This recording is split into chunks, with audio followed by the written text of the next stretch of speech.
I'll be right back. That's what they all say.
What's your problem?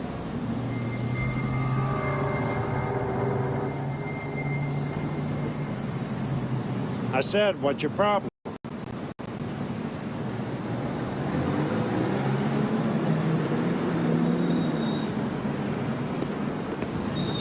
How are you today, sir? Okay, how's it going? Fine, thank you. Thank you, sir.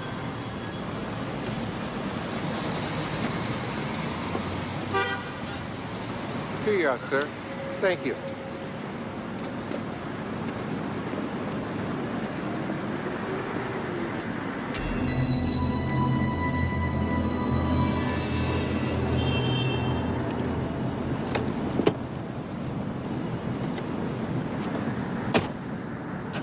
Hey, buddy. You gonna pay for that or what?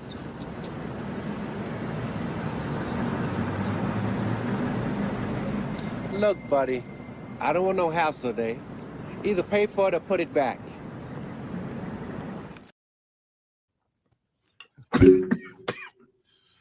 They live, we sleep. Let's go.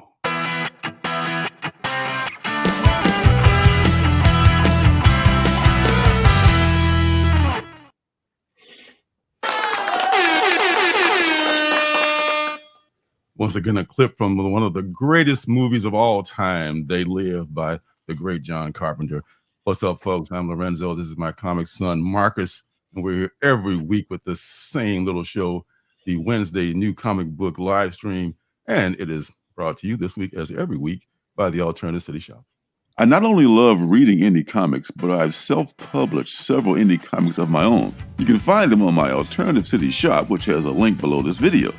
There, you'll find, along with my comics, t-shirts, stickers, and mystery boxes, you'll find pins and magnets that are called CBOs, or comic book originals, which are buttons, magnets, and pocket mirrors that I make from superhero comic books. These are one-of-a-kind items made from images cut directly from comic books, not photocopies, so each one is unique. Yep, that's right. Get them while they're hot. Yeah, so, and another thing about the opening clip, if you don't watch it live, there's a good chance you might not see it, because last week we did James Brown's Celebrity Hot Tub with Eddie Murphy, and YT Gods made me take him down. Yeah, that's a big clip. That's a big, probably SNL, maybe NBC has all their shit marked or something like that. Who knows? But I said, no, we need to get every cent we can for that 40-year-old clip. You can't be showing that. So I took it down. So we see what they do about we live, or they live. If we let them live, or whatever the hell is happening. What's up, Marcus? What's going on with you, man? Happy new comic book day. We've got all the homies here already. My man Phil's Treehouse says he needs a hug. I know a number of people are coping here the day after the election. But guys, we've been here before. We'll get past it. Everything's going to be all right. So we'll get through this. But hugs to Phil anyway. That's my homie. We got Wellbore in the house as well. And contrary to popular belief, he is not a pig. He's not a pig that's doing well. He's actually working on the oil rig, oil stuff. So a little pro tip there that I learned many eons ago now. We got TN Comedy in the house as well. All three of them were hanging out last night for FOC and chill. We had a banger of an episode. A banger. A lot of consistent views. So anytime there's drama in the community, my views are going to go up as a result of it. But I thought it was a great show, guys. Check it out if you're interested in the fallout from the comic book community awards this year. But TN Comedy was in there last night as well. We got the homie Sledhead, the shaving guru here. What's up, Sledhead? Good to see you. We have my son who's what's up, buddy? Sneaking in here instead of going to bed. We've got we got my flavored whiskey brother 80s guy in the house. 80s. We've also got Larry Love in the house. What up, Larry? Good to see you, my man. Also known as What's up, Larry Love? Playing those hits on the FM dial. What's happening, my brother? The lovely Miss Janet is here, so I think we're gonna be okay, guys. She's here. Everything's gonna be fine, guys. We're gonna get through it. Janet's here, so everybody just calm down. We got stapled spine Horazine. What's up, Jack? Good to see you, my man. Thanks for coming through. Happy birthday. Happy Oregon is in the easy. I caught that. Korriban hideout. Korriban. Easy for you to say. What up, my man? Thanks for coming through. Good to see you. And we are ready for please. What is going on with you? I'm going to get rid of my son while you're talking. Oh, don't put him to bed. He wants to stay up with the big kids. All right. So so crazy shit going on, we all know, but hey, we've been in this situation before, so we're gonna be in it again, whatever the hell. So as I am just pretty much done with it. So fun things happening in the community. I missed some stuff. I did watch the comic book community award. I missed the thing that caused the drama for some reason, but maybe I was going to the can at that time or something. But I was there for most of it, and I know it was like 100 and close to 130 people, maybe at its height when everything was going on, and it first jumped off. And some people won double awards. As Legion of Comics won 2. That's Legion of Comics, yeah. And Melanin and Manga won a couple is also. So first time, two times. They won last year, so they're not the first time. Oh, my bad. Okay, don't get it twisted. So they're a repeat winner. And my biggest takeaway, I didn't catch the thing, but I caught this, and I thought this was the funniest thing to me was Sticky Goose winning the most comedic channel award. And maybe I just don't know what comedy is, but that's entirely possible. I know I'm just a corny motherfucker. I get that. But shout out to Sticky Goose. And it looks like Sticky Goose may have gotten the last laugh in this situation. He was just grinning like a shit-eating dog. And have you seen the unedited version of his roast video? I've only seen a few excerpts. I haven't seen the whole thing. No. I mean, so if you watch the show, throughout the show, Brian shows clips from Sticky Goose, and they're supposed to be right, but he remastered them, right? He put his own audio over. His own audio on it. Apparently, that's because Sticky Goose ended up asking him not to use the videos, but he used them anyway. But he just dubbed over them. But if you want to hear what he actually said in the video, he shared the unedited video on his channel. And if you watch that video, one of the things you'll learn is that I'm Mother Goose's favorite. So you're Mother Goose's favorite? Shout out to Mother Goose. Oh, well, well, you know, you're all about that, my friend. So you can have it. You know what I'm saying? You know what I'm saying? You winning awards, you eyeballing his wife and shit.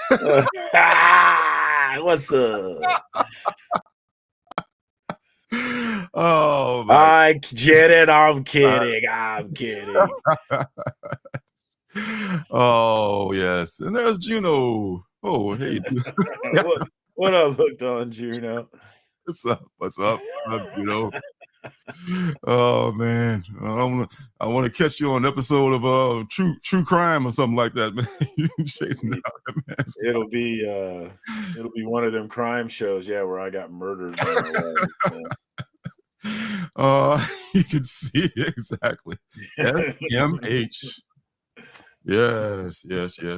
But you gotta admit though, I wonder if Sticky had all his peeps like stuffed the ballot box and just sending, he had his family members and everything. You think they just love him that much that he's like, this guy is hilarious. It's a popularity contest. It's a matter of how many people can you get to go from your channel over to that website and take the time to vote for you.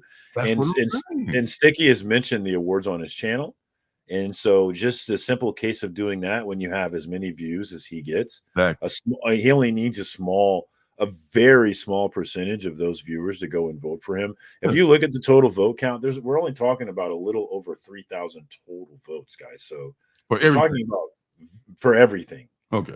And so for a particular category, for Sticky Goose's category, I have no idea, but it couldn't have been very many votes. That's what I'm saying. I'm not saying there's anything nefarious afoot. I'm just saying that, he went out and, and shouted his people out, say, look, vote for me, vote for me, vote for me. And they all voted for him. And look at him, like, hey, look at me.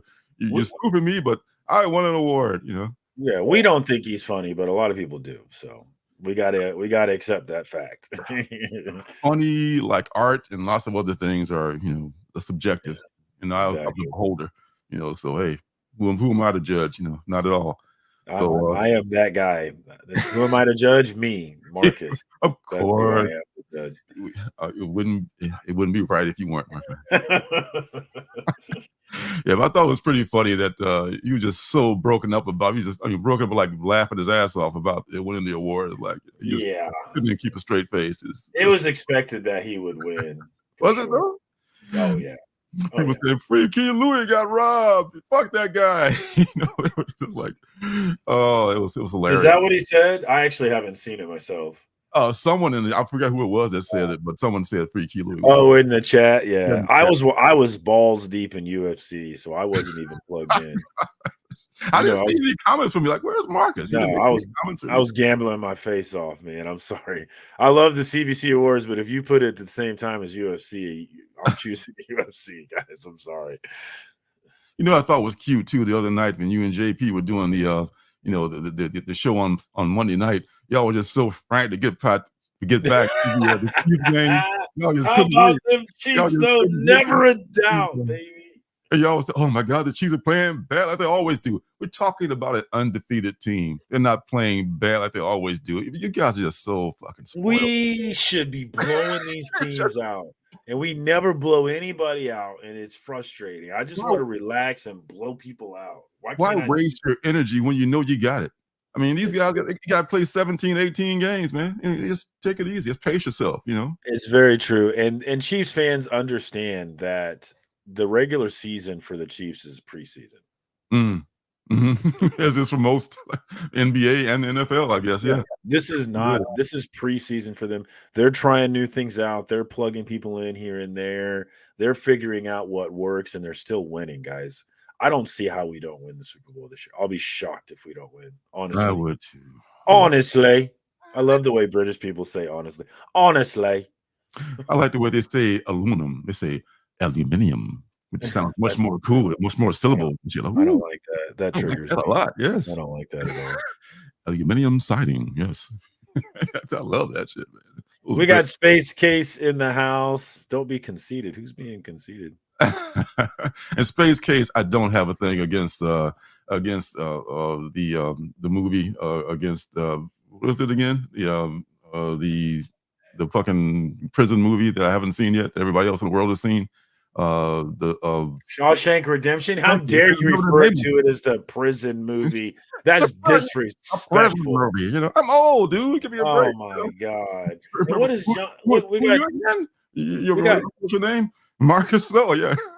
we got Space Case in the house saying don't be conceited. I don't know what we're being. I didn't know what I I don't was. know. Which Could in be me. John's comics is saying I'm this. always modest. Come on, John. Come on. I love It's a comic comic books. I'm about comic books. We also got Mojo 88 or Mojo 88, as someone may say, or Mojo Mojo. Ocho. How do you say 88? I have no idea. But anyway, I bet I do know. Ocho. How do you say? Janet probably knows.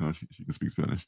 How do you say Ochito? I don't know how to say 80, actually. I got dang it. Ocho Cinco is not What we got? 83, is 83. I know that much. It's not 83. You know, so I know a little bit, a tiny bit, just enough to get corrected. Okay. I see. Never watched the movie, but talking spec. All right, I'm with you. Ochenta, that's what it is. Listen, and John, don't show off and here, Bucko. Show. Please show off. 88. There you go. All right. Yes, this is a comic show, John. We sometimes delve into other stuff, but never, Janet. Always blame. I'm never gonna blame you when I could easily blame Lorenzo.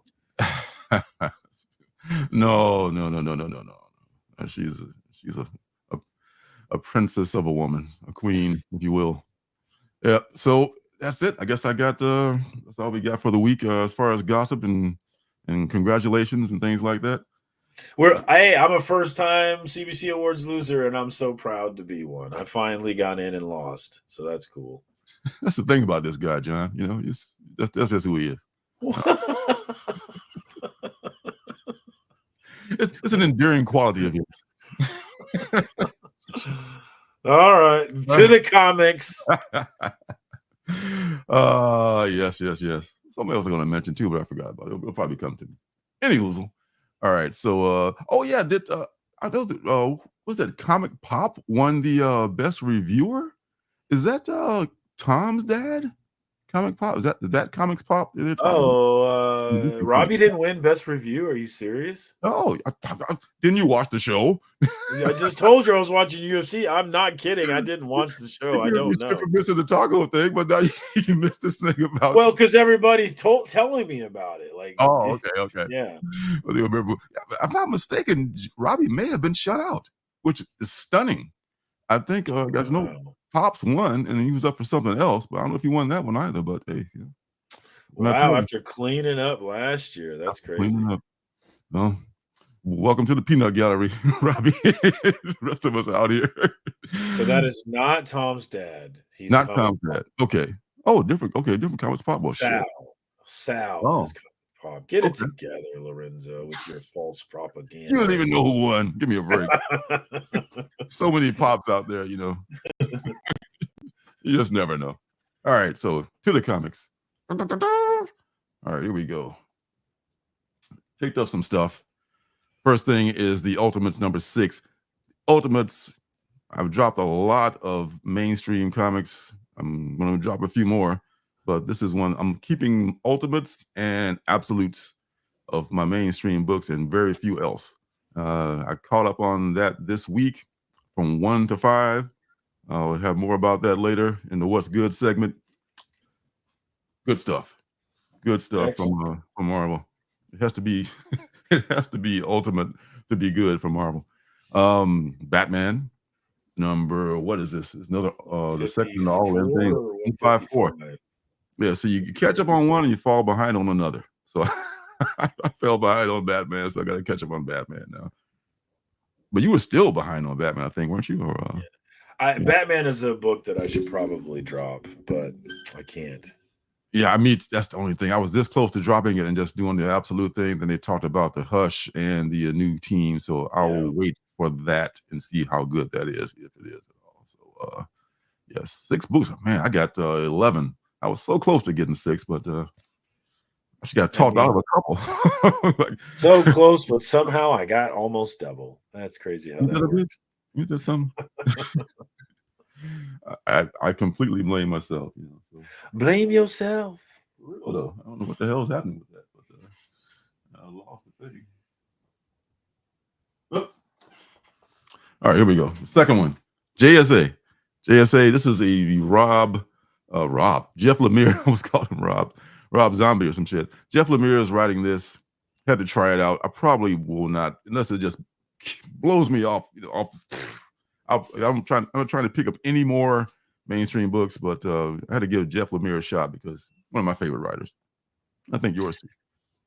Yeah, I love Jeff. He almost made me buy this, but I decided that I can't buy a JSA book. I can't do it. Good for you, man. With principles, I like that. All right, Superman. This is the one everybody picked up. That's a DC fan and as a superhero fan, and I'm no exception. Even though I'm not a Superman fan, I was a fan of the Absolute Universe, which is so far pretty good. So see how this is. It's getting rave reviews. All three of the books so far are getting rave reviews in the community. Okay. So I've been holding off on reading any of them, but I am excited about it. They've got the people who are reading it have got me excited about it. I want to read a couple of issues at least before I start, so I've been waiting. Okay. Yeah. All right. So nice house by the sea. I wonder if they just kind of given a shout out, throwback, flashback kind of a thing with the Vertigo imprint, or is it Vertigo really coming back and they just messing with us? No, Vertigo's coming back. Yeah. Is that right? Yeah. I don't remember where I heard that, but I did hear that. You're not messing with me, are you? Vertigo coming back? Oh, right. They're bringing the Vertigo label back, yes. Is that going to encompass all the Black Label stuff too, or just going to be a separate thing? I think so, because this is a Black Label book. So I think it must. Oh, okay. I think it is. Maybe I'm wrong. It's possible I'm wrong. Yeah. DC is for kids. What do you mean? You know, a lot of people, but they don't know what they're fucking talking about, would say that comic books in general are for kids, but they're mistaken. They are mistaken. All right. The Sacrificers is ongoing. It's probably going to go past. It's definitely going to go past 12, but I don't know. It's probably going to go. I don't know how long it's going to go. It's going to go as long as it keeps selling, I guess. There's probably a finite end to the story. I can't see it going, ongoing forever. But it's been very, very good so far. Get to trade and catch up on this. Really great story from Rick Remender. Another Rick Remender. Great story. Another Rick Remender banger. You know I keep that Rick Remender thing on me, dog. I keep that thing on me. You keep that thing on you. All right, Chip, another Chip deal here of the public domain, this is the slice of life behind the scene story of the people making the domain, which is a superhero book to his own right from the same company. Sounds complicated, but it's not really. Good stuff. I did not get the A cover of this one. I just was only because I. Oh wait! I got this one. It was had 2 copies, and I got this one rather than the A cover. Love the Jenny books, as you know. I love that cover. Yes. We were talking Jenny Frison today, and people were saying that she's a lazy artist, because she does the same thing over and over. She doesn't challenge herself. She doesn't push herself. And okay, fine, but look at that cover, dude. I don't care, dude. If that's phoning it in, come on. I love that cover. I promise you, somebody who can't draw said that shit. I promise you. This is not lazy. This is not easy. You see her studio, she paints and she does, it may look the same to you, but these characters are very, there's a sameness to them, but Jack Kirby drew a lot of his stuff is the same. They have kind of a blocky look and everything. So he's known for giving the same face for every woman. Yeah. And Stan made every artist at Marvel copy that same style. So it must be some to having a good style, whether it's whether you like it or not. So yeah, love this. I mean, you can like what you want, but she ain't I've already read that book, and I'm such a sucker for that book. I like it. I like it every time. Like, people say this book is a money grab. It's all fillers, and I'm like, I understand what they're saying, but I still like it. Backstory, folks. It's not a money grab. Have you heard of Marvel? I am enjoying the backstory. In 40, we finally got a little glimpse of a big thing that happened in the past that we really don't know much about yet. We didn't get any more of it in 0, unfortunately, but we are getting a lot more backstory, a little more angle into Erica and how she functions inside the houses and all that. And we've got a new character in this book that's who seems to be hunting Erica, putting her through a trial, and it's super You're interesting. saying it's a first appearance? I believe it's a first appearance. I don't recall seeing this guy anywhere else, but I could be. I'm way behind on House of Slaughter because I'm just not nearly into House of Slaughter right now. I'm working on catching up though, but so he might have appeared over there and I haven't caught to it yet. But yeah, I think it is a first appearance. Okay. Oh, well, good to know. Yeah, well, I don't know. Folks got to have something to talk about. You know how that is. Skin Police #2. I got from a very highly recommended source that this is a very good book. No, the first one was good, and Frank from Danger Room says that this. What's up, Frank? Says that this is officially a good book now. So I can't wait to read this one too. Skin Police. I think I did a review of it at some point. Yeah, I think I did do a standalone review of it. So look for that. Living Hell. This is close to being a penultimate book last week. This is Caitlin Yarsky. Maybe her first solo project. Not sure. I know she did some stuff that I liked before, like what was that one? Bliss a few years ago. I think maybe from Dark Horse, or I'm not sure where it was from, but it was a really good series, a 6-issue limited series. Love her artwork. This guy reminds me of somebody. I don't know who he looks like, some famous actor or something. In Space Case, no, it wasn't Cutter. It's a dude. Doggone Cutter. Well, Cutter has been did Cutter. Well, I'm gonna say if she got killed or not. There'll be a spoiler. A spoiler. Too late. You kind of just did. No, I didn't say if she got killed. Did she or didn't she? Woo-hoo. It's a secret. All right, and got the second issue this week. Yeah. I was talked into it by Frank, and he also talked me out of a couple of them too. I don't know, and I'm like, ooh, really? Like last week's penultimate book, I was going to get that. Like, nah, pretty covers. That's about it. Like, okay, I might come back and get it. I love that cover, so I might just get it. The last one is FML, another candidate for last week's penultimate book. Didn't quite make it, but it really looks like it's a winner. And said this one was actually pretty good. I'm loving the gorilla toe or whatever the hell that is on the the wah pedal looks like. So yeah, it's like something I would really like is FML, because who can't relate to that? I know I can. All right, so we have. You said you don't have any. I do actually. I just remembered that I do have one. Yes. All right. Well, let me cue up the branding, and you can go first for the what's good.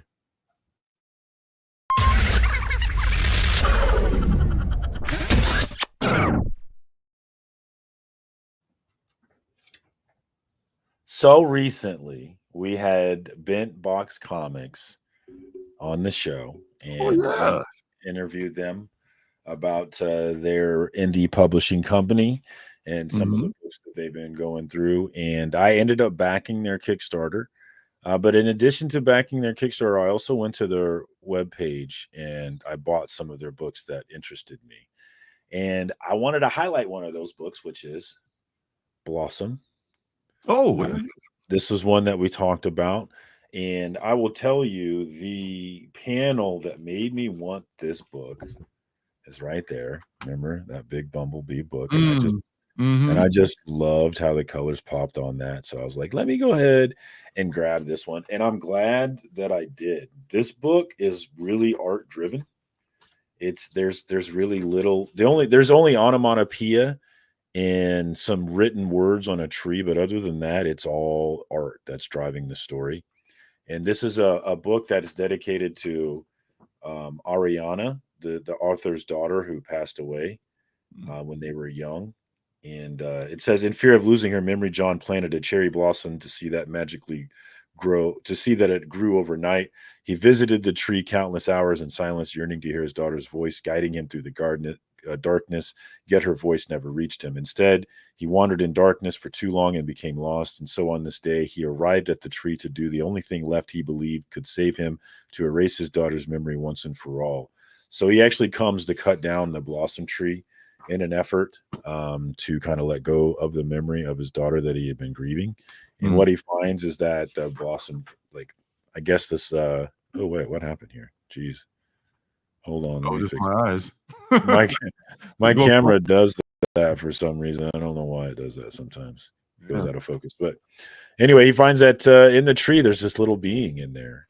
And no words are said. She can't speak to the guy who came there, but she's able to influence him and get him to not cut down the tree and kind of see that even though his daughter was gone, she was kind of living on in the tree. She has a big battle with the big yellow jacket, which is cool. And it's a simple story, but I really like the heart of it. But more than anything, I love the art and the colors, man. Like I said, it's not any words; it's all art driven, and I really enjoyed the art of this book and how the colors pop. So that's the main reason why I liked it. Not a lot to the story, but there is a lot of heart in it, and I recommend it, guys. So I've got a few more to read from them. I actually like these guys, Bentbox Comics, guys. Check them out. Bentboxcomics.com, I'm pretty sure, is their website. And yeah, give it a go, man. And if you like stories driven by art, then yeah, definitely give this one a try. Yeah, Bentbox got their shit together, man. Looking good. Onomatopoeia. Oh, I got my groove on. Your groove on, did you? Hey, Hideout, good to see you. Thanks for stopping by. Appreciate you. Ain't no hat rack gang. Thanks, John. I feel like you're insulting me, but okay. Perhaps a backhanded compliment. Let's say. All right. So what I got is real quick, I'm actually impressed that he knows how to spell it, because there's no way I would have spelled that word. No. I can say that word, I know what it means, but I am not spelling it. If spell check doesn't take it over after like the third or fourth letter, okay. I'll take that, because I don't know what I'm fishing for here. Okay, so real quick, I'll never forget the first time I learned that word. It was in 7th grade. My English teacher taught me what that word meant, and it immediately became my favorite word. I love that word. Onomatopoeia? Yeah, onomatopoeia. Huh. Wow. Google supported me with the spell. Okay, I would have lied and told everybody. Yeah. I would have just lied, but I appreciate the honesty. That's an honest man. Honest John, they call him. Yes. All right. I am surprised too. I did like that book, Space Case, but it just it was a victim of a numbers game. I just couldn't keep buying it, but I should probably drop something else like a mainstream book and pick it up. Willie Survive loves that. Shout out, Willie. My thing is a mainstream book, which is the ultimate. I got mainstream. Get out of here. I know, right? I know, but hey, I occasionally read them, and they occasionally are good. And this is a case. Cut it out. There you go. This first one took a little bit to get through. This first one was kind of what I was reading it one night when I was kind of half asleep, and I was like, oh my gosh, this is so wordy. Did Tom King co-write this or something? But it needed to be, because a lot was divulged about the maker and about the origin of the Ultimates, and the character development was taking place in that first issue. This was a little bit more, it was a slightly bigger issue, maybe 40 pages or so. So it was bigger than your typical 32, 28 pages or whatever. After that, all the rest of them are average sized books, and they all flow pretty well. All right, so number 2 is brought on more of the Captain America is discovered, and they the same way, in a frozen ice block, yada yada yada, and he's brought up to speed, but as to what's happening, he didn't take it very well at first. It was pretty funny how he reacted to all the stuff that had happened since he'd been frozen, in time. So that was very well played out. Dennis Camp, the writer, I'm not familiar with their work that much, but pretty good job on this book. All right. Number 3, we get the Ultimate She-Hulk appears, which she's I want to say she's from the Polynesian Islands, or I forget which island she's from. She's a Pacific Islander, I think. Maybe I'm getting that mixed up, but she's definitely she's not Banner's cousin, like the same kind of a premise with the 616 universe. She was exposed to radiation because of tests thanks to Banner. Banner is kind of a bad dude. I mean, almost like in a different way. He's like a gangster, kind of. He's not like this big dumb Hulk, which is a nice refreshing take for the Hulk also. And the She-Hulk is just a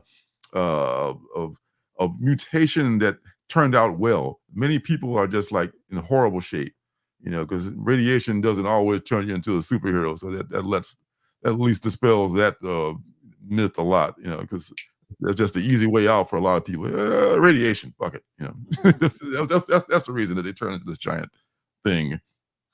And this is probably my favorite. This is the second printing of number 4. This is the one that focuses on Ultimate Doom, not Dr. Doom, just Doom. He's Reed Richards. He is the Ultimate Universe Reed Richards. And he got funding from Sue Storm's father and took up his buddy Ben Grimm and Sue's brother Johnny, and everything went to shit. Everything went sideways. It just went horribly, and everybody wasn't just happy. Yes, I know, man. I know, man. I love that. I love it. Doom, doom, doom. And it was just like so well done the way he developed this character. This man, he is so bitter and so driven, and is such a well layered character. This Doom, this Reed. Said, don't call me Reed, call me Doom. Now, there is no Victor Von Doom, at least not yet.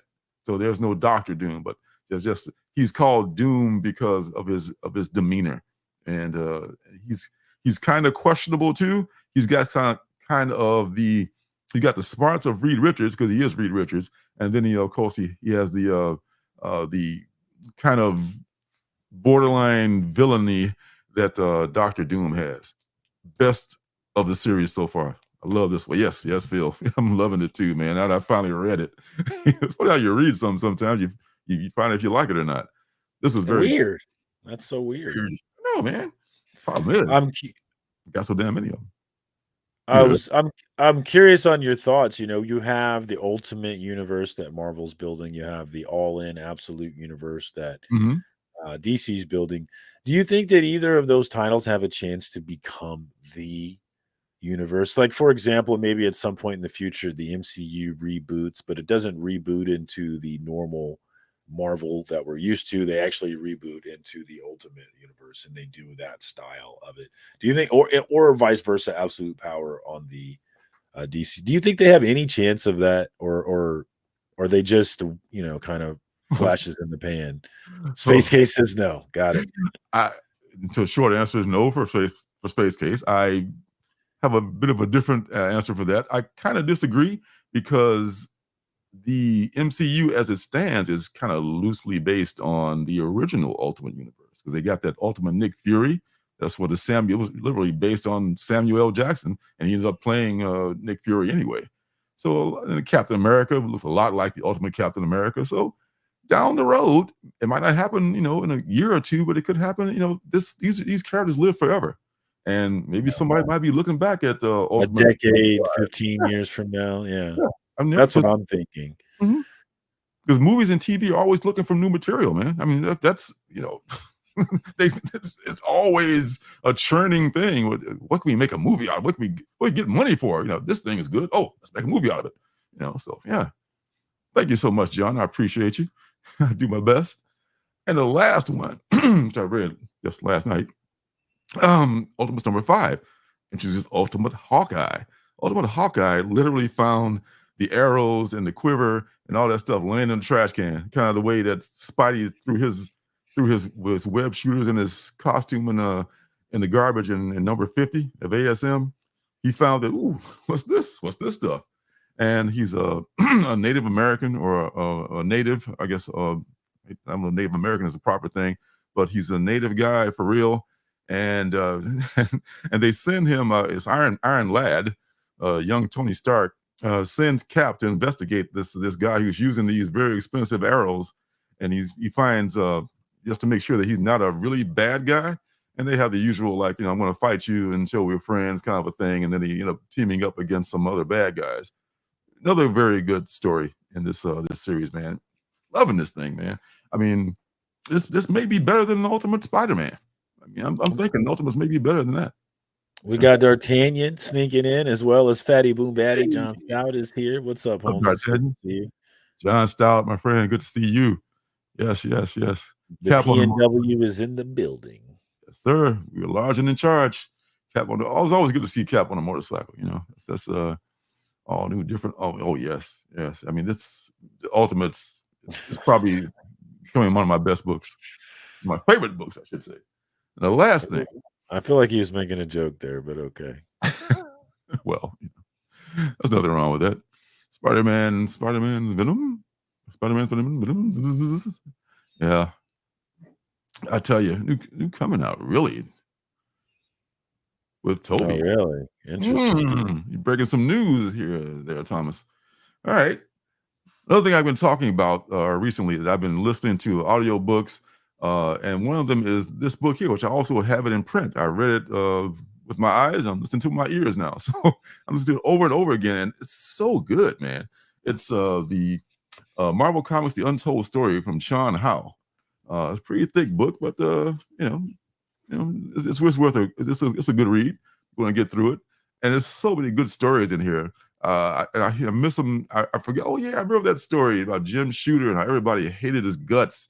And he was like this wonderkind. He was like this 14-year-old kid writing comics for DC, and he came over to Marvel and just became this editor that everyone just hated.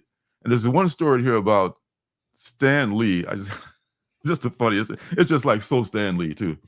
Stan was like going over some pages for the artist, and they were like had to be reviewed, so he gives the approval, and he was like, "What's this?"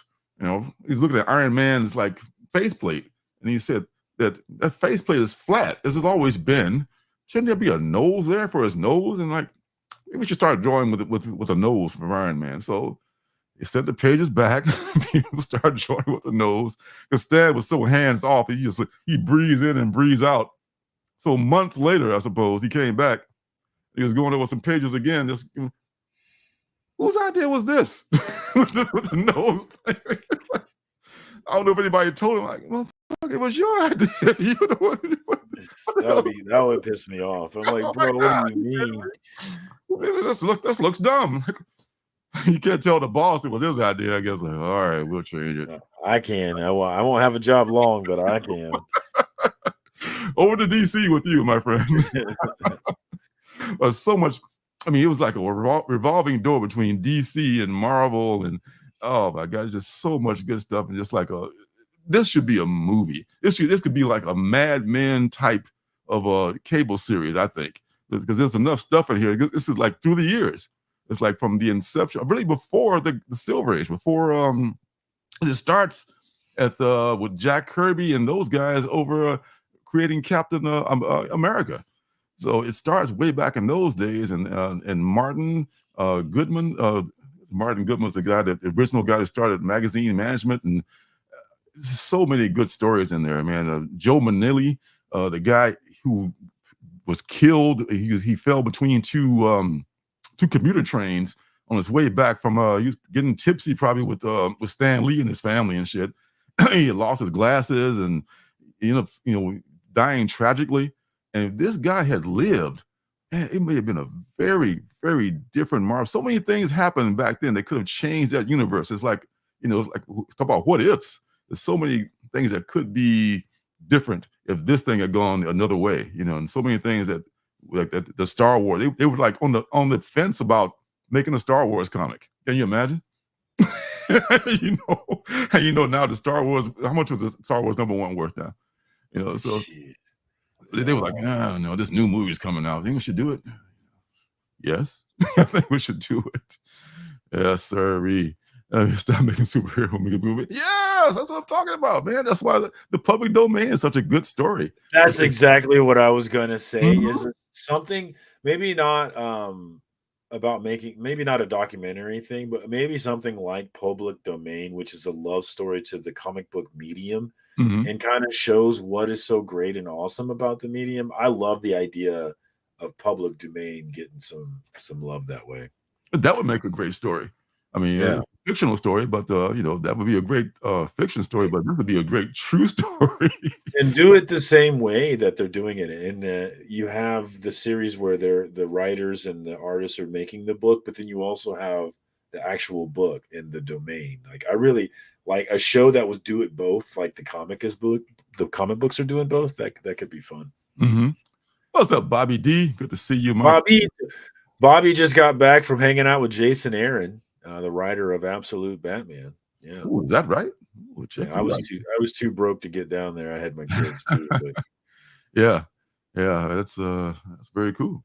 Yeah, the funny thing, Phil, the myth of the bullpen was like such a thing because the guys were never really in the bullpen. Like you think they were in there like 7 days a week or 5 days a week, just hanging out and shooting the shit and making great stuff. A lot of people like Jack would just bring his shit in like on Friday and probably get his check and go back to, to his house. But it did exist, but it wasn't all like it was. That's one thing Sam was good at is like is creating a world, and he created this mythical world of the jolly bullpen where everything happens. It wasn't as jolly as you would think it would be, but it was definitely a place that stuff happened, but it wasn't always good stuff. So that would be a whole thing, man. I mean, I love Mad Men. I think this would be like a great kind of a semi Mad Men kind of a story. Mad Men type story. I like Mhm. that. Hey, hey. One of the new Blade movie being dropped. Oh, is that right? Really? I had not heard that, Jack. They dropped it entirely. Oh man, there's too much shit going on with it, huh? So if Marvel drops it, then it's dead for now, then, right? Because unless somebody else, I mean, they're not going to license it out, or will they? I don't know. All that with Mahershala is supposed to play the new Blade and all that stuff, man. I'm sorry, man. That's a sad thing to hear. I know that's your guy too. That's one of your guys, your main guys. All right, so all right, well, I guess that's it. Now we can just do the what do you call it there? The preview of next week's comics. I'm gonna have to dig that up while he's doing daddy stuff. Let's see if I can talk amongst yourselves. Here's a topic: Spanish American War. Neither Spanish nor American nor war. Discuss. All right. Where are we? League of Comic Geeks. Geeks. There we go. Next week's comics. Bada boom, bada bing. And we're ready to share. Because sharing is caring. All right.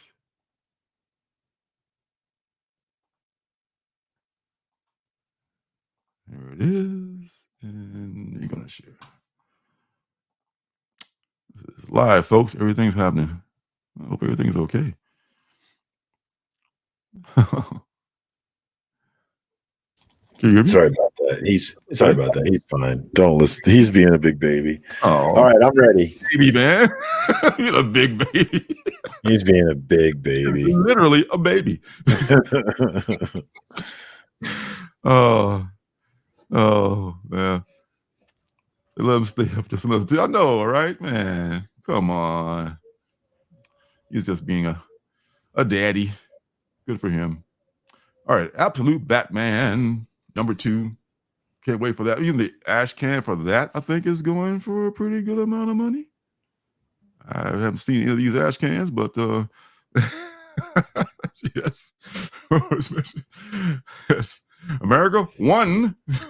That's a halftime score. The Spanish American War.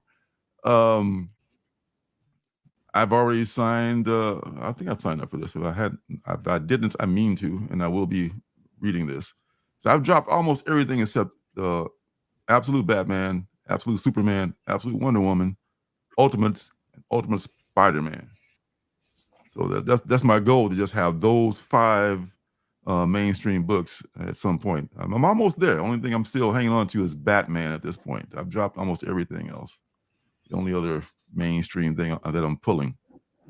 You dig? I think you should be pulling those too. Still a lot of mainstream books. In the grand scheme of things, Mr. Negative, in the grand scheme of things, what do you mean? It's only 5 titles and they don't come out the same week. So, if I could get down to those 5, that's the goal. I mean, most of the other things I buy are indie limited series. There's very few indie ongoing series that I read. They usually come out as a limited series. So everything else is going to be indie books, except for those very good mainstream books. So I don't think that's too bad. Yeah. This guy. Oh, you have little faith, Mr. Negative. All right. So what else? I'm just saying, John, it's called Indie Comics and Reviews. All right. I know, man. More of this brand shaming on anything. Oh man, God bless Base Case, man. You're my hero. I wish I could say that, but I wouldn't say I have FOMO, but sometimes I have FOMO. And sometimes I just like stuff that's not indie, but not as often as I do like the indies. ASM 61. There's a picture of Doom on there. That's great. Whatever. Ultimate X-Men. Oh man, I mean, Comic Tom loves this, and some of the people like you, Marcus, have no interest whatsoever in this. I'm kind of in the middle with it. I have liked some of it, but I did drop it, so I do have the others on my pull list. Can we see the Absolute Batman 2 covers? Oh, sure. My bad. I'm just curious what they got going on there. Yeah. Let's see. You got the A there. Let's start with the open order. This is the B, which is a Daniel Warren Johnson. Oh my God. There's something. Let the bodies hit the floor. Let the bodies hit the floor. Man, he's just a one-man ass-kicking machine.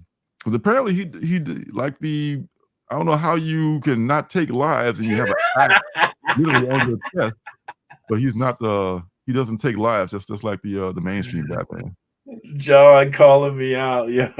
I can't call you out for not staying on brand when I got a show called FOC and Chill with no FOC and no Thank chill. you, John Stout. Jesus Christ. Man, talk about this guy. Go back under your bridge, you troll. That's pretty good, John. That's pretty good. I do try to stay on brand. I'm going to be more on brand than I'm just kidding. I don't do any mainstream reviews. That's just taboo right there. But I will talk about on what's good, just for the good of the community, because I'm that kind of guy. Oh, shut up, John Saget. Jesus. Jay Lee, cover C, no rhyme intended. And this is pretty awesome. Wow. Yeah, Janet, I'm totally joking, Janet. Totally joking. Yeah. Yes. She'll beat you up if she doesn't take time to people talking about me. All right, who else we got there? Yeah, he says his channel name's Indie Comics and Reviews, but he's always talking about Marvel and DC. I'm going to leave that comment on this video. And Jenny Frison is lazy. Right. Okay. All right, this is Raphael Albuquerque, who's made a lot of stuff that I love. That's Sneer. Yeah. How can you gotta be really careful. You can really maim the hell out of people. I guess that's fine. I can maim and cripple and and amputate on people, but I can't kill, says Absolute Batman. So I take off my chest axe and just get to whacking. Which is pretty cool. Wow, so cool. Everything DC seems like they found Marvel's ideas from 2002. Oh. Look at that Frank Miller homage from Dan Panosian. I kind of want this one. Do you kind of want that one? I do kind of want it. Condoleezza Rice. Oh, sorry. Oh, God. That's been stuck in my head. What was that from? That's I remember that from something. From Clayton Bigsby. You don't remember? From the Chappelle Show? Oh, the black white supremacist Condoleezza Rice. Oh my God. Good Yes. stuff. Yes. Good times. And this, who is this doing the homage? This is the Dan Panosian you're talking about. Yeah, the homage to Frank Miller. Yeah. Yeah, I'm a sucker for that Frank. one. Yeah, Dan Panosian's been killing it lately, man. He been killing it. open order. Open order. So this is Yeah. be on the shelf. Yeah, so very gettable book, guys. Mm-hmm. I think you'll see a lot of sales for that one. Oh, it might sell out. They all might sell out as hard as the book is. What else we got? We got the one for 25. Jeffrey Allen Love. Jeffrey Allen Love, don't you know? Interesting. You need more spikes. This will do for now, but more spikes, please. And this one here is 150 Sanford Green. Sanford Green, I like him. Yes, Sanford and Son Green. Doesn't he look so weird being so freaking huge? He looks No. weird. His bat rope's got to have a lot of tension. He got to have a lot of carry a lot of weight. Bro, what kind of freaking roids is this guy on? He's on the testosterone. He's on the progesterone and all the other drones that you got there. He does gear. Yeah, he's so those are your Batman, Ultimate Batman. God, I keep saying Ultimate. Your absolute Batman covers, folks.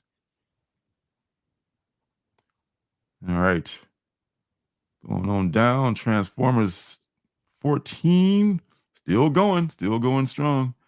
That Venom cover looks actually kind of cool too, but I'm not a Venom fan at all. But I do like that cover. Green Lantern. 39 already. Mm-hmm. In this volume only. Spectacular Spider-Man. Something was in that last issue. I forget it was the first appearance or something like that. Here we go. G.I. Joe 1.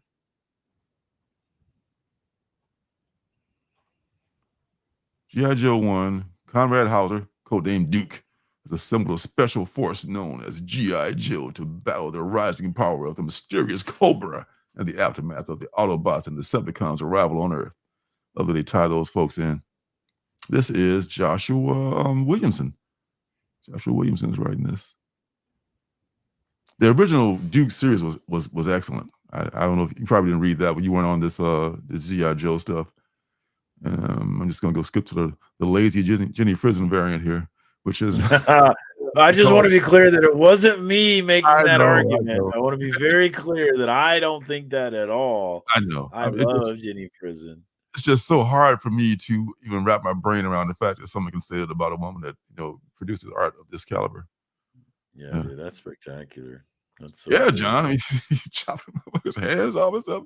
I won't kill you though, but you'll never be able to wipe your butt again. You don't chop both your hands off. Oh, Sam. Oh yeah, Sam Keith. Man, Sam Keith. Man, I love Sam Keith's art. What happened to Sam Keith? I mean, he was involved in some shady stuff, but very good artist.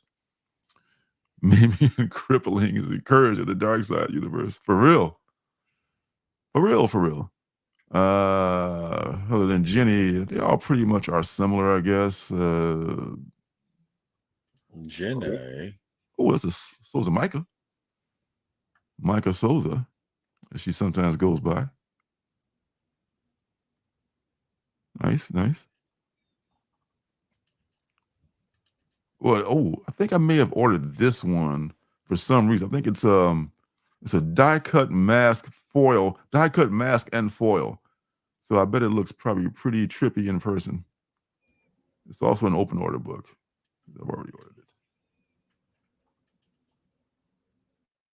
Oh, who's this?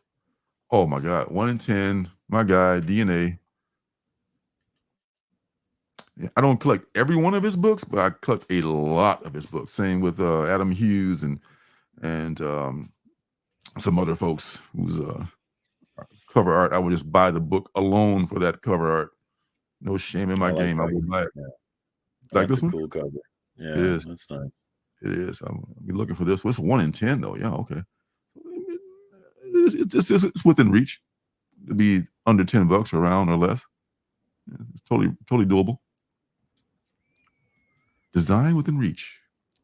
And 1 for 25. Jeffrey Spokes. Oops, my mouse is acting crazy. Okay.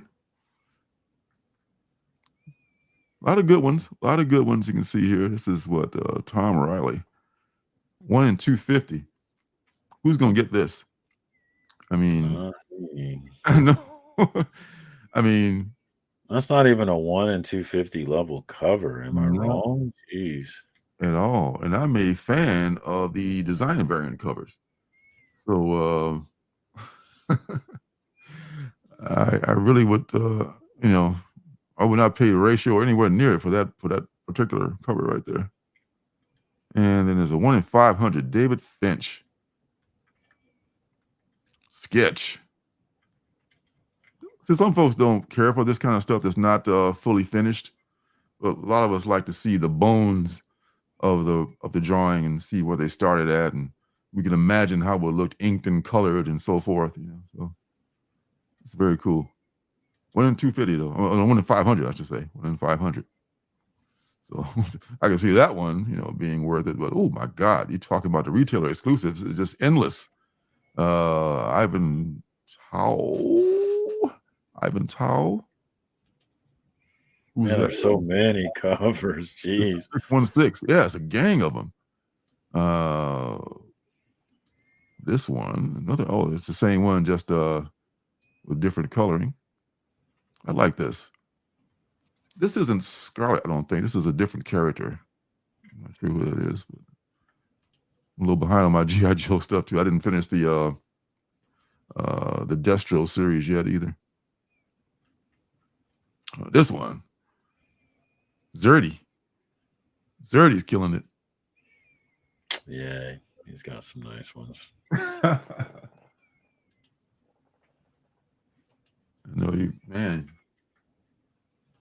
You like that one. She got some thighs on her, some ham hocks. Ham hocks. Oh yeah, she's got them birthing hips. She can have it if she wants it.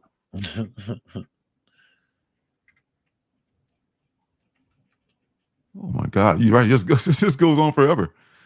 Big clutch cargo, big clutch, wanted comics, big leg, and Joe Benitez variant. That's everybody. Is everybody taken care of in that one? If I left anybody out, I apologize. I sincerely apologize for that one. It is badass though. Don't know how much it'll run you, but it's pretty cool. Like the Virgin one, probably sold as a set, maybe not. Just talking shit. I don't know how it's sold. Could be sold piecemeal. Drive me lying.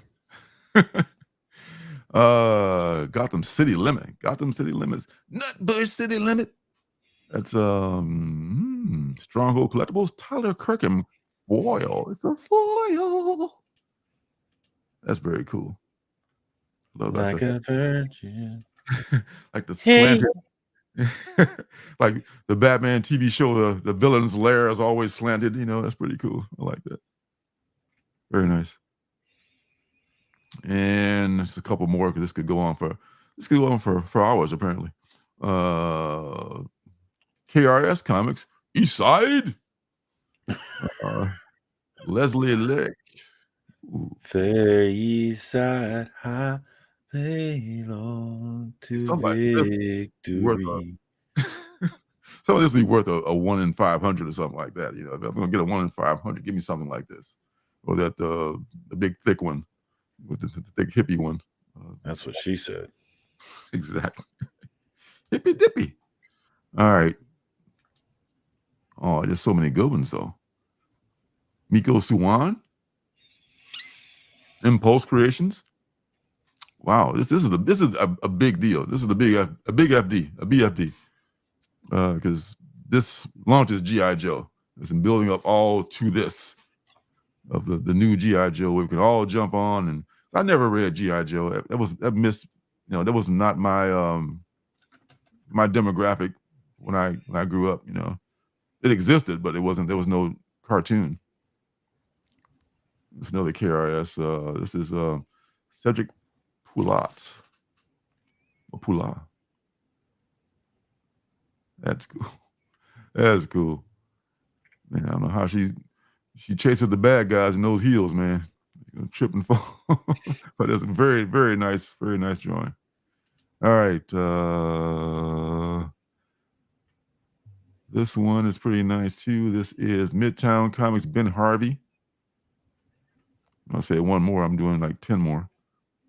Yeah, I'm like, whoa, there's still I'm just like, plenty. ooh, shiny. Ooh, that's nice. They outdid themselves. She casually tosses a grenade over her shoulder. Let the chips fall where they may. All right. Well, all right. One more for sure this time. This time for sure. This time for sure. Bullwinkle. All right. Mike Mayhew. This one is the Mike Mayhew's web store, Virgin variant. Who says guys don't make passes at women that wear glasses? You can shoot and she'll blow you away with a silencer on it. Is that a silencer? I'm not familiar. Probably just the barrel of that automatic weapon. Yeah, it looks like a silencer, actually. It does, yeah. I'm not a gun expert, so I don't know. I'm not an arms expert, so I don't know. I am. I don't know anything. Step into a Slim Jim. All right. All right, share this one instead. We're back to this one. All right. NYX. I'm not reading any of that right now, but it looks cool. Cutting down on, don't you know, if I've had not mentioned it before. Psylocke. Number 1 is coming out. This and Helena Windhorn. This may be the final Helena Windhorn. It could be. Is it? It might be. Let's see. Already? It's a limited series. My jam. Limited series. Let's see. Oh, did I see anything else ordered? Nothing else has been ordered. So it looks like solicited, I should say. Yeah. Oh, maybe it is. That could be interesting. I'm curious to see how that's going to ramp up. Me too. It's been good so far. So you got that one, and then this one is the 1/100 David Mack. It's very David Mackey, but it's also very good. I'm not saying that was a bad thing. But there's a similarity to his his work sometimes. Maybe he's lazy too. I don't know. No. I just can't let it go, man. Can't let it go. What you say about Jenny Prison? All right.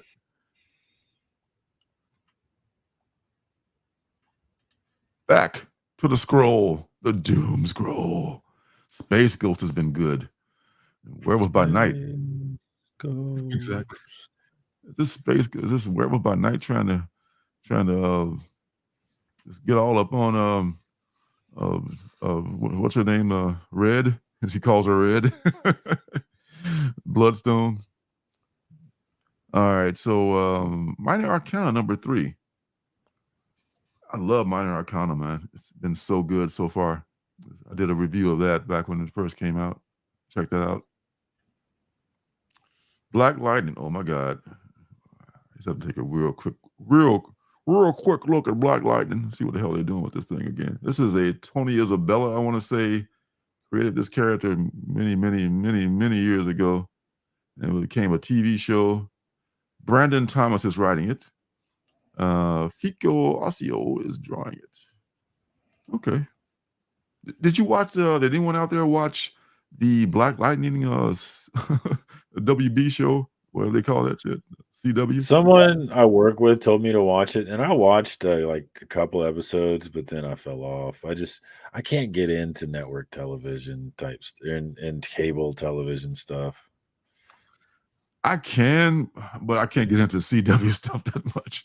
We tried like hell to watch. God, what was that? This show with the little black girl that came on. It was Brian Michael Bendis was a writer.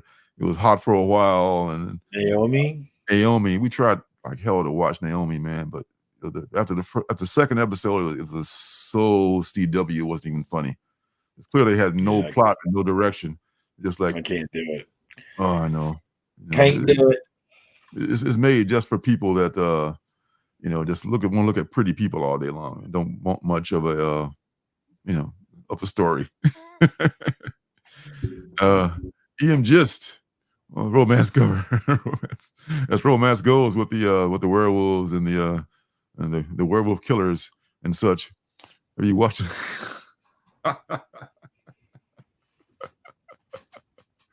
Wait a minute, I missed it. Dude, what haven't I watched on weed? You know, that's a line from like, what is that? Is that SNL or somebody used to? That was like a thing they used to always say. Have you ever seen it on weed? It's back in the day. All right. Oh, okay. Mo says love Black Lightning, but no, yeah. So you share my feeling about maybe I should. The Black Lightning did last a couple seasons, so I have to give it credit for that. Somehow, even the CW crowd dug it, and I guess some of us mainstream folks liked it too. So there you go. Are we looking at the Black Lightning here? Yes. Any interesting covers for Black Lightning? Torrin Yeah, I Clark. like that. Isn't that a Sanford Green cover? I like that Sanford Green. This is Torrin Clark. Let's see. Oh yeah, you're right. Cover C is a Sanford Green cover, cardstock cover. Well, look at you recognizing art, recognizing styles and stuff. That's cool. I remember it from FOC actually. FOC and chill. I put it on my thumbnail for that show, so I remember it again. Knowing full well that you never talk anything about it during the show. Hey, not last night, but the 2 weeks before that, we actually did discuss FOC, guys. So, okay. Sometimes the people let me get to the FOC. It's true. Sometimes, okay. We had a full card last night. There was no way I was going to get to a full wrestling card. we had too much drama to get to last night. Oh, there's drama. Everything takes a back seat then, baby. With so much drama in the comic book community. I know, right? Not for that, then what would there be? This is who's this person? Juliet Nikia. Cardstock. It's 1 in 25. So maybe, once again, if you're a DC fan, I guess this might be worth checking out, but I can't add any more mainstream books, so can't do it. But it looks good though. At least the covers look good. All right, the Terminator #2. Epitaph from the Abyss. Witchblade has been back for 5 issues, and I don't know. I've totally been missing that. Yeah, I remember the hype when it first came back. Yeah, okay, that's right. Yeah, so many books come out every week, man. It's hard to keep track. Masters of the Universe, like Sam and Twitch. I was following that for a while. It's on number 8 now. I can catch up on that though. I think I went to number 3. That was a very good story, and that's like a $2.99 book. So I recommend that. I recommend Sam and Twitch Case Files. Good stuff. I think Todd is a co-writer on that. I'm not a big fan of Todd's writing, but I tell you can write better than is Rob Liefeld. He's a better writer than Rob Liefeld. I actually asked the question, and I'm curious what your answer would be, what the chat's answer would be, because the people that I asked, they didn't have an answer. But what is Todd McFarlane's peak writing achievement? His peak, right? Yeah, what was the best write? Or is it Spider-Man? I don't know. I'm curious. It's up to you, right? Oh, my favorite? Oh, my favorite is clearly Spawn, because that's what he was. That's what put him on the map right there, you know? Yeah, is there a particular story? Or yeah, here we go. Spawn 50 from Cali Comics, Spawn 1 through 10 from Space Case. That's what I mean. Like someone might point to Jeff Loeb and say Hush was his peak, right? That may not be your answer. I'm just saying something like that. Like when he was writing Hush, he was doing his best writing. When Jeff Lemire was writing Black Hammer, he was doing, that's what I mean. What is his peak writing form in terms of stories that you would point to? Okay. Too quiet. Jack says, see, I'm not qualified, I don't think, because I haven't read enough. I only read the first like 20 issues maybe of Spawn, and I totally dropped off after that. And maybe when it was hitting 100, I bought a few because I was, he's hitting 100, so I'll buy a few copies of that and jumped in there, and then that's when it took off. It's like those issues between, I think, the 100 and I want to say what two something or something like that. Those are like, I think, really some of those are like what Gunslinger Spawn's first appearances in that lot somewhere in that run, and some other good things happening. The low print runs were happening. And now people looking back on that, like, that was genius stuff. And then when it came out, we're like, Spawn, whatever. They had a million of them.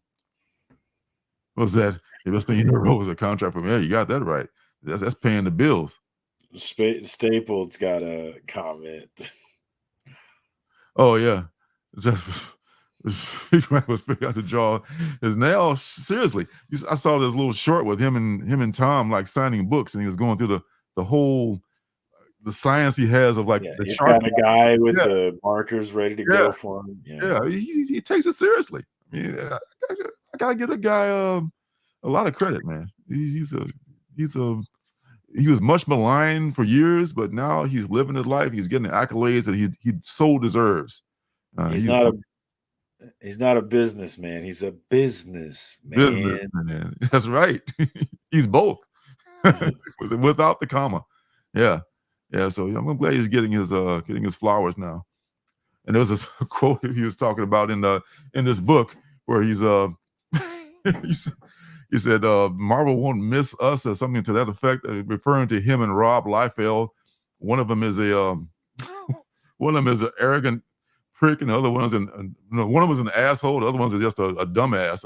I'm not sure who was a dumbass and who was the prick, but he's very self-deprecating too. So that's pretty cool about that.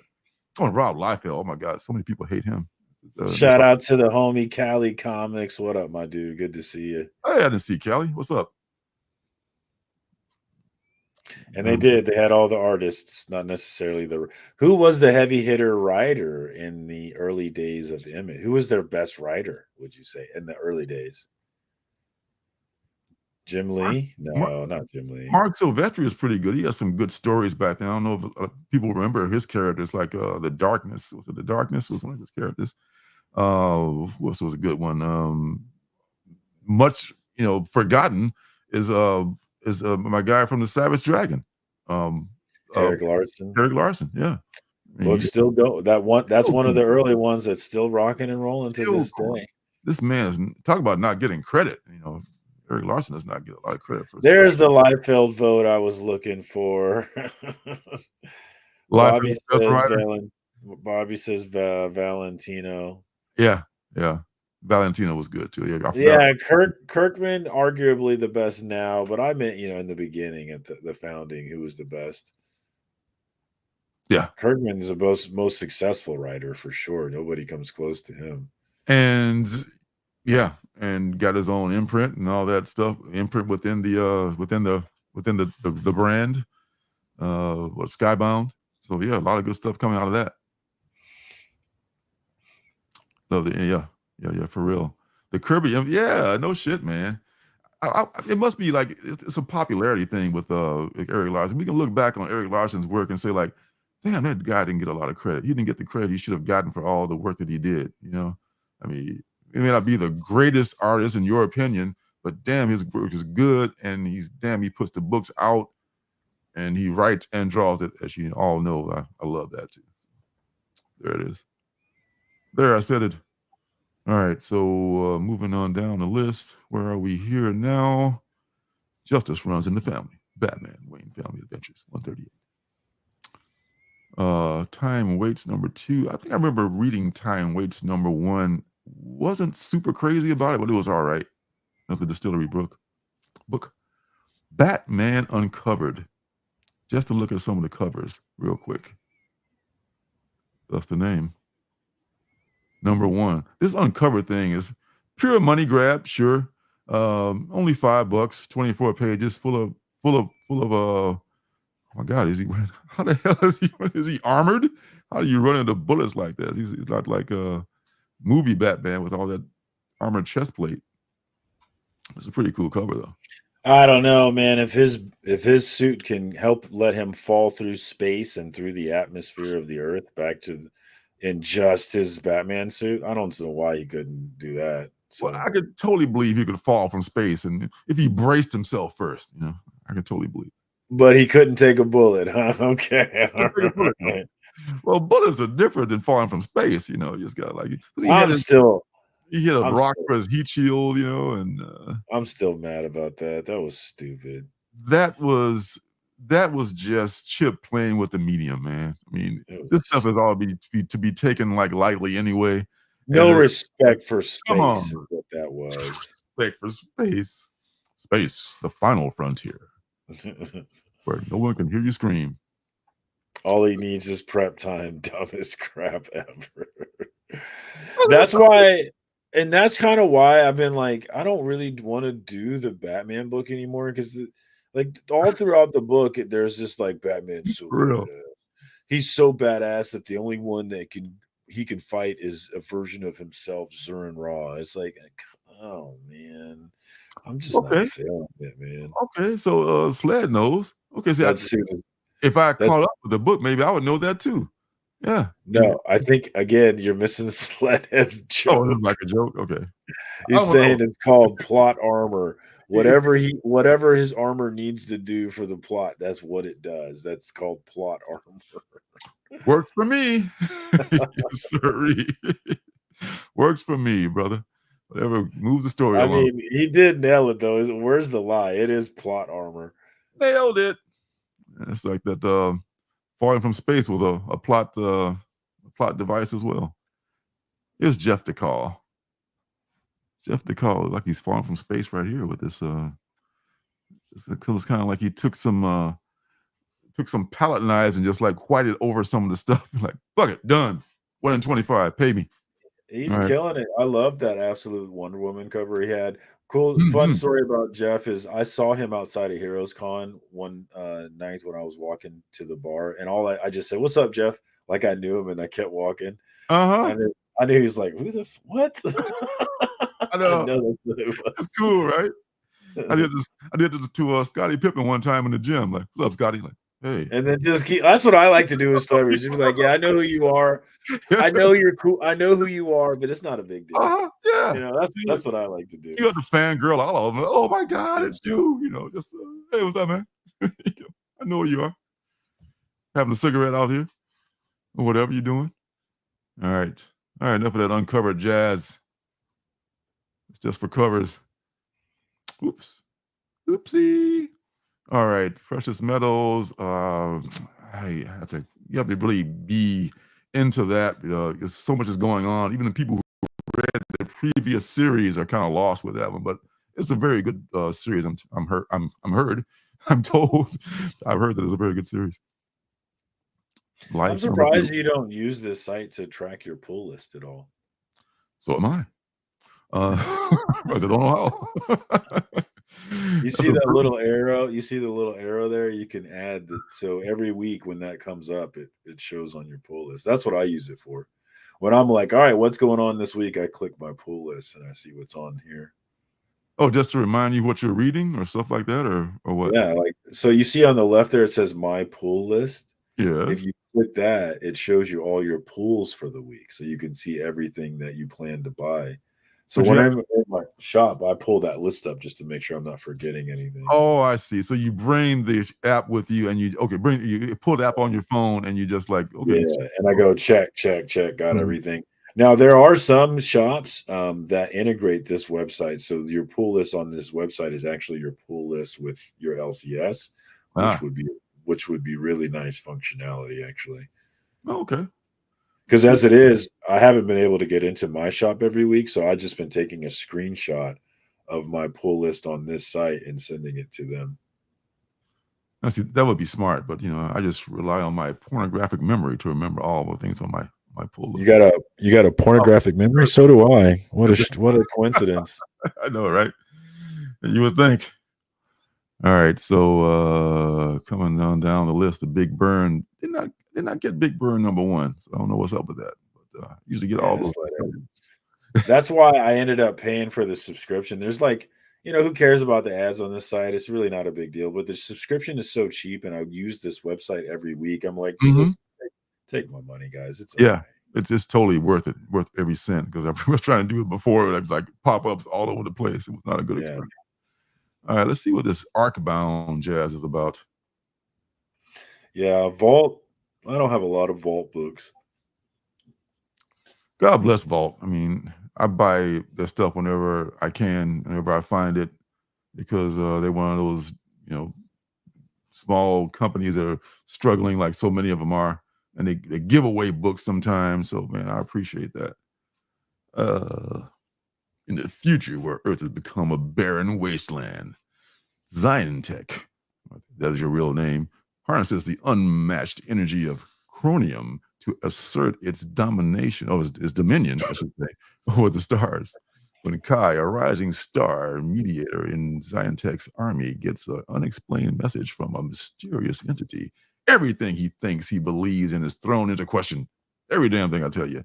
And leaves him to explore what it truly means to be a human in a world where the boundaries of technology and identity blur.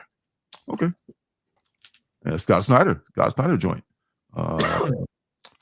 Tom Hardy and Scott Snyder. Well, it takes three. I'm sorry, Tom Hardy, Scott Snyder, and Frank Thierry.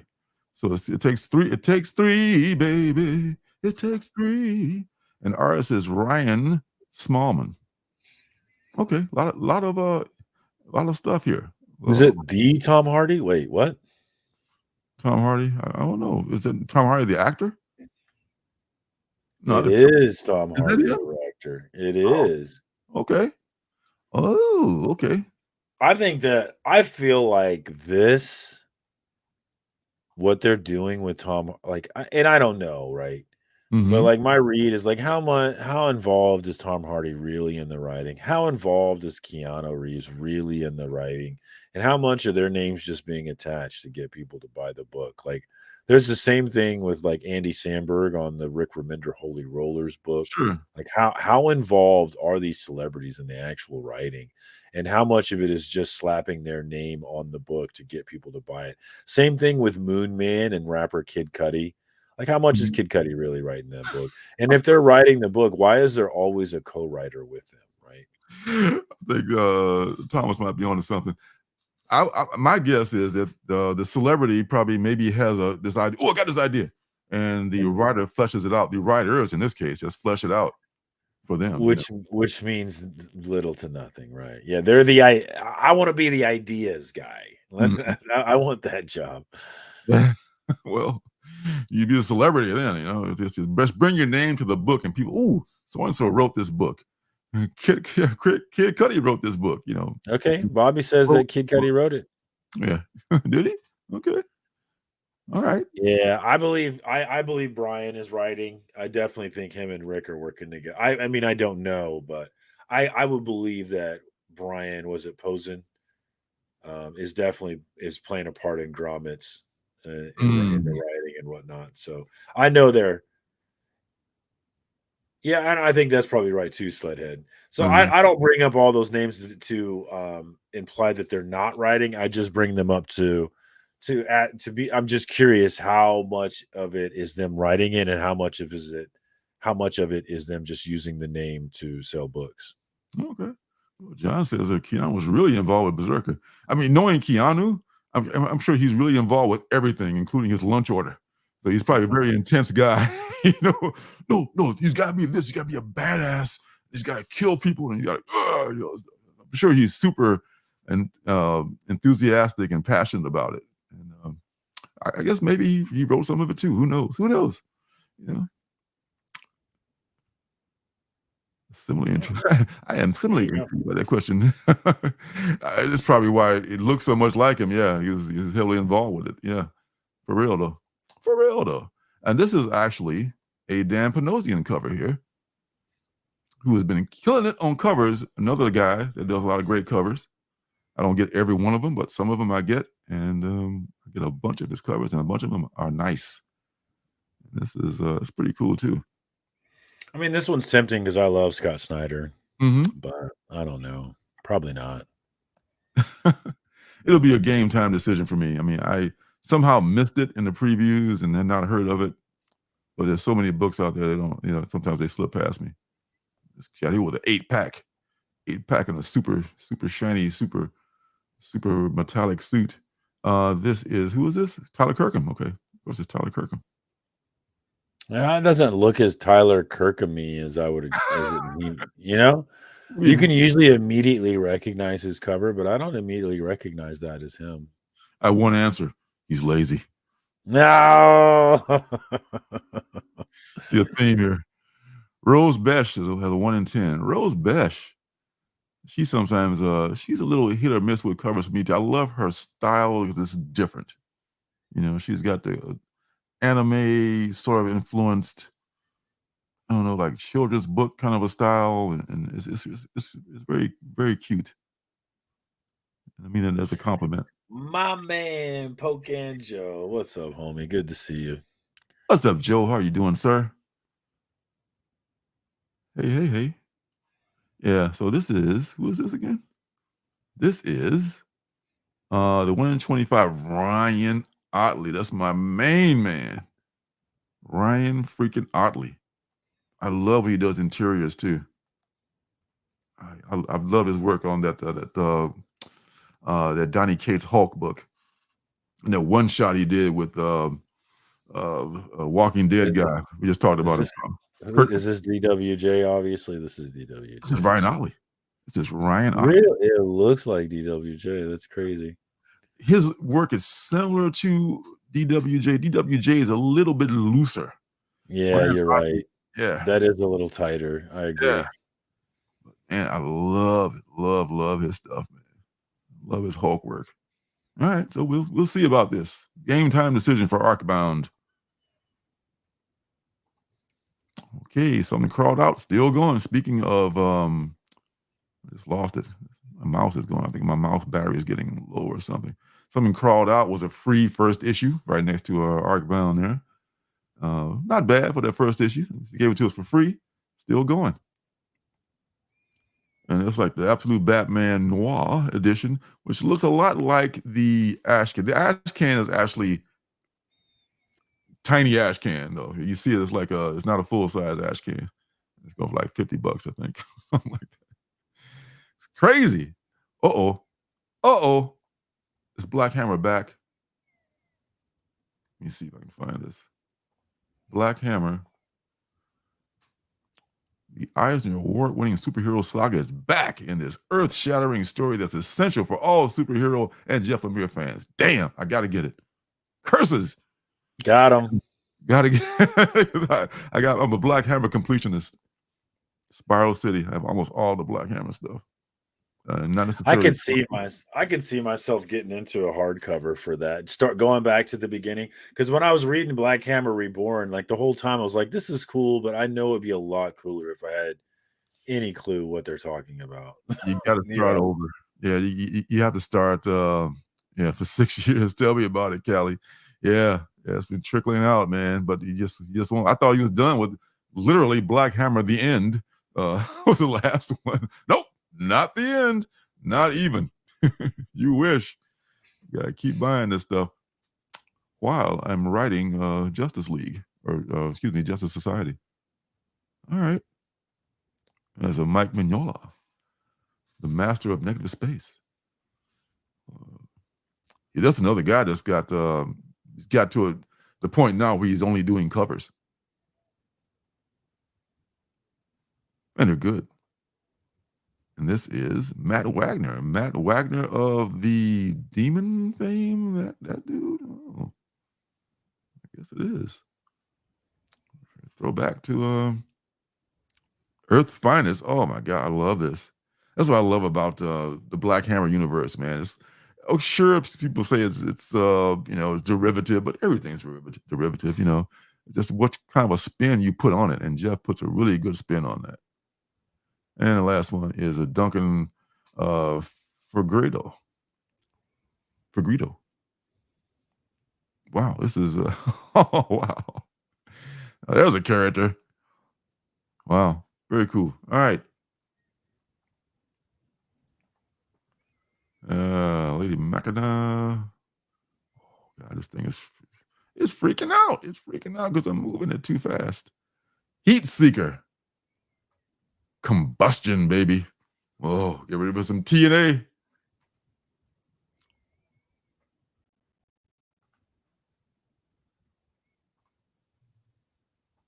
Here we go. Heat Seeker. More gun honey. More gun honey. I mean, it's not even called gun honey anymore. It's called Heat Seeker. So I guess I missed the last issue. It's a DNA cover too. Oh man. Yeah, I'm good. Are you good? Yeah, I have the internet. I have porn on the internet. I don't need You're this real book. porn, huh? Oh yes, I hear you.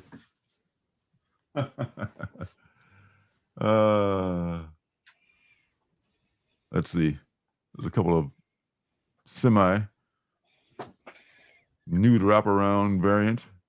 I'm assuming that the real cover doesn't have the censor bars, or it does. You are assuming correct. There are no censor bars. Oh gosh, you got a little. They got the bush in there with it, huh? Wow, interesting. She can have it if she wants it. I do love those redheads. I know you do. And of course, there's the cosplay cover. Real women's combustion. You know, Gun Honey, I got respect for Gun Honey because the first series was good. I bought the first series, a little bit of the second series. I still buy the random covers from different runs. There's some really great covers, as you can see here. If you're just a young American male, then it's a great cover. And this is the 1 in 10. Oh wow! And this is definitely within reach. I love that Titan makes a lot of virgin covers, and they don't make you pay extra for them. So I will get this. I will be looking for this one. I will buy this book for $3.99. Don't give a damn about reading it. Love that cover. All right. It's a $4 work of art right there. Party at the Moon Tower. There you go. He called me Marcus Wooderson. That's a dazed and confused quote. That's the thing about high school girls. I get older. They say the same. Lord have mercy. Somebody call the police. Let It Gasoline. I know it's not coming out next week, but the fact that it's trying to come out again, respect. I think this is my second time pre-ordering it, and so maybe this time it'll finally come out. Willie, I know you were talking about it when it was first solicited and it never came out, but God help them. Hope they're able to bring it to the to actual publication, and we're actually able to read it. Polk High. Oh, talking about your glory days. Glory days. I'll pass you by, glory days. All right, Sickness hopefully coming out next week. We'll see. Don't quite know what's going to happen with that. Wind. Ooh, Rifters was good too. Check that out if you haven't checked it out yet. But Wind, the Power, and the Blood. This is our guy James T. And I want to say this is the final arc of the Wind saga. Yeah, right. Well, you know how they say. It does say the final chapter. Final 3 chapter, yeah. The Power of the Blood. Yeah, because I didn't even read I got it, but I haven't finished reading the last series. Because Wind is like evolving. The character Wind is like, you can see his growth. Yeah, I'm interested to see him hit his freaking God tier form. Mm-hmm. Could be cool. Yeah. Get that vampire lady. She's a meanie. She is a meanie. Sweeney Boo, 1 in 20. Somebody sold me. I didn't know any better. It's my fault. I should have known. Somebody sold me a alleged number 1, and it was not a number 1. It was like a number 2 or 3, like virgin cover. I just assumed it was just a virgin cover, and it wasn't one. So you know, I should have known better. Got him. Yeah, you got me. You got me that time. You know, I can't blame anybody else. Blame yourself. Yep. All right, so yes, the Sweeney Boo right there. So all right, moving on down the list. Let's share this one Third, here. number 1, third print signed by the man himself. What's up? Oh, And the third wow. print, the Cool. third print's actually the hard print to get. So Is it? cool. Ooh, okay. That's probably low print run too, I'll bet you. This is Oh, amazing. I love this book. Power in the Blood. Nikki Woodcock. Haven't read that one yet. That's our second series. Love the covers. A lot of them. All right. So Summer Shadows. Summer Shadows. It's not number 1. It's Borderlands. This is a Dark Horse joint here. Moxie's Mysterious Memento. Whew. Alliteration, folks. Former celebrity and current badass Siren Amara misses the fame and excitement of her glory days. Glory days. Nowadays, common stooges don't know who they're messing with, though they'll soon find they're going to fuck around and find out. In order to reclaim the highs of her former heroics, she needs a gig. Luckily, Moxie needs help recovering a mysterious artifact. This is Amy Chu is a writer, and Mike Naughton is the artist on this one. 104. Yeah, I'm not interested whatsoever. I didn't like this game even, so. I see. Oh, Borderlands. Oh, I see. That Borderlands. Okay, see, you know. I didn't even put together that was the same thing, you know. I'm just such a non-gamer, you know, but maybe it's not that. Maybe it's not the same thing. Looking at the I bet it is. Is it though? Huh. Yeah, Callie, yeah. So the movie was, a lot of people said the movie sucked ass. Yeah, I did hear that part though. Yeah. Yeah. Summer Shadows is decent. No, okay. I didn't know that. Yes. Chainsaw Man. That's the NEC talk character. Oh gosh. Well, I tell you, it's become to that magic time, folks. It is time for the penultimate book. So let's get it going. They never say a thing about the Alan Parsons project I play every week. Maybe it's because it's mixed in with the live Bulls thing. I don't know. Don't want to speak too soon, so it could happen in there because we're always watching. We're always watching.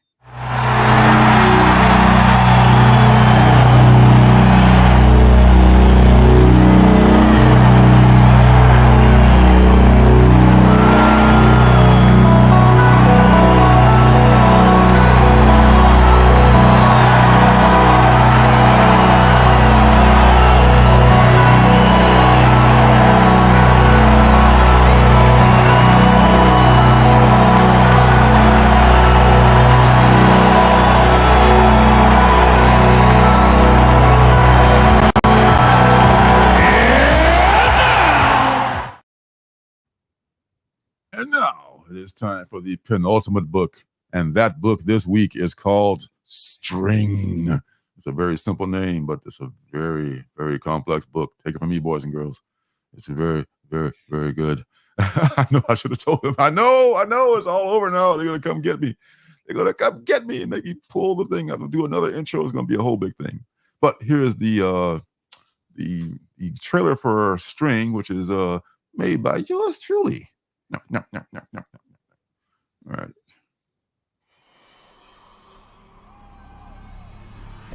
Yoon-suk Namgung is a 25-year-old Korean-American woman with a remarkable ability to see two types of strings connecting various people. The first is blue and stretches between sexual partners. The second, dark black, connects murderers and their victims. If you have a murder that needs solving, Yoon can help. Worried your partner is cheating on you? Yoon can literally see the connections. Yoon's life, for all the drama and constant TMI, is good, at least until the day she notices a string, a black string, connected to herself. This means she'll either soon murder someone or be murdered herself.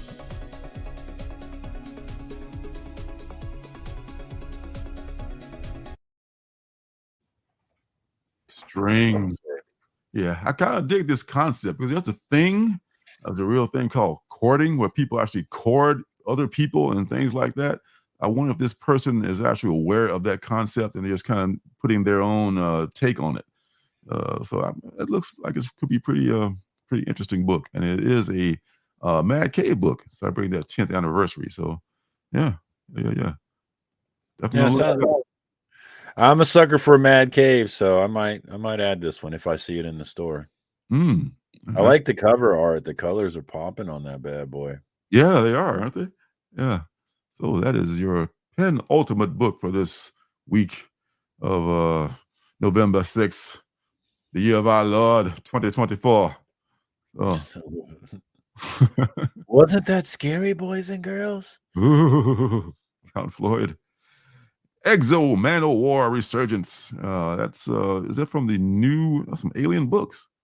So Alien Books is doing that now. Who used to do that? Valiant used to do that. Valiant, War. yeah. All right. How to steal an election? Oh, don't get me fucking started. All right. So Yay! Everything's fixed, guys. Congratulations. It's all fine. It's clipping the ball right now. Let's see. Gotcha Man, Mad Cave Studios. Ooh, okay. I'm not up on Gotcha Man, but come from Mad Cave. Starved Rock. Couldn't find a lot about that. It looked kind of interesting with this this kind of a antler-headed, deity or whatever. And Fearless Dawn is always good. I love Fearless Dawn. Steve Minion is making that. That's one of my favorite, cheesecake books. He has such a wonderful style. He draws these cherubic women, and he changes the style up and stuff like that. And Silent Press sent me a bunch of their books back in the day. I appreciate that. And look for Fearless Dawn. You can find that from the Silent Press. And the last one we want to take a look at here is going to be, if I can find it. They changed it from yesterday. Sometimes they get rid of stuff and it's gone. Is it gone? It may be gone. Sometimes things disappear. They just disappear. You know what? It's not coming out next week. Forget about it. Forget what we said. Well, if we can't find it, then we just look at something else. It's a different thing. Wherever you look at it, it's kind of like, TJ Maxx, a different store, wherever you go there. It's all changed. All right. Well, if I can't find the one that I was going to look at, then I'm just going to have to look at Spell Slinger. Stapled's calling for Spelled Slinger. Spell Slinger? That was down lower. I almost said that Lore? one too. You did? Lore?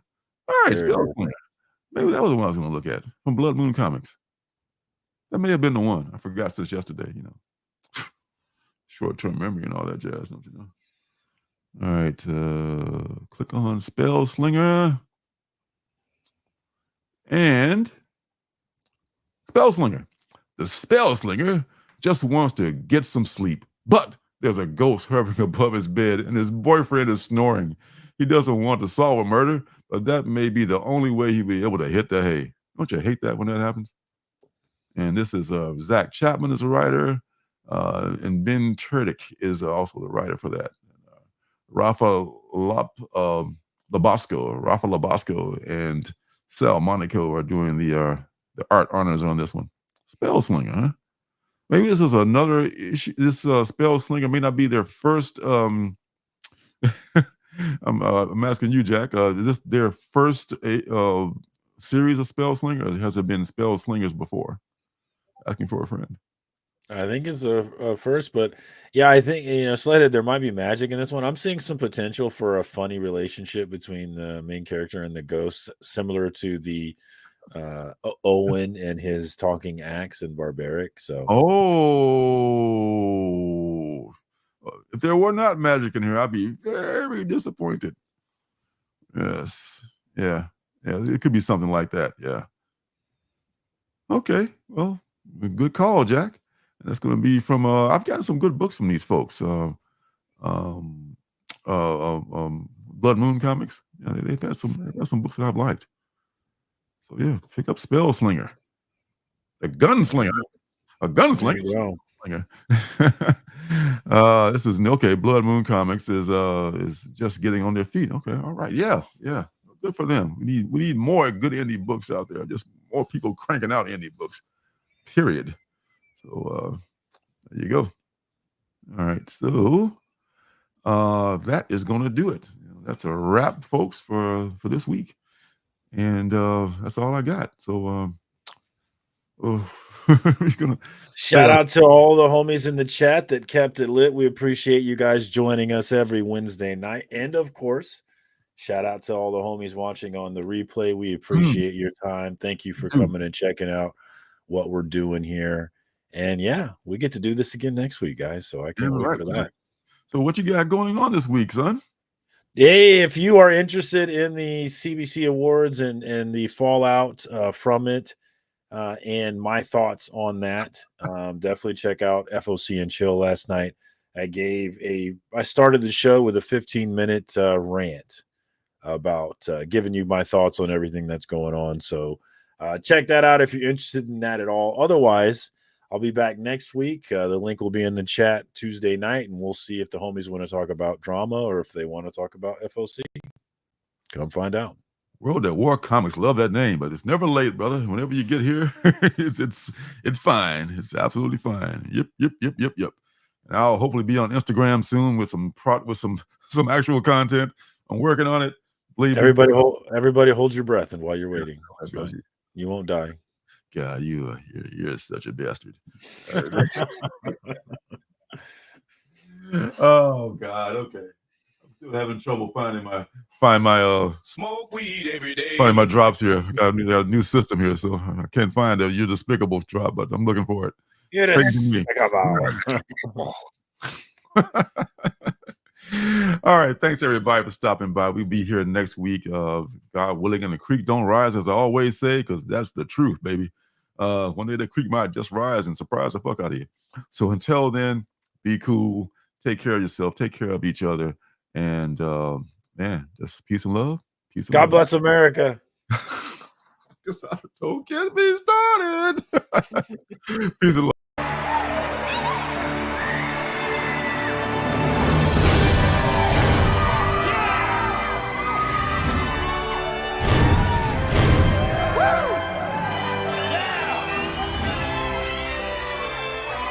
Denver! City by the Bay! John Denver! Is a fire really necessary? Ask them.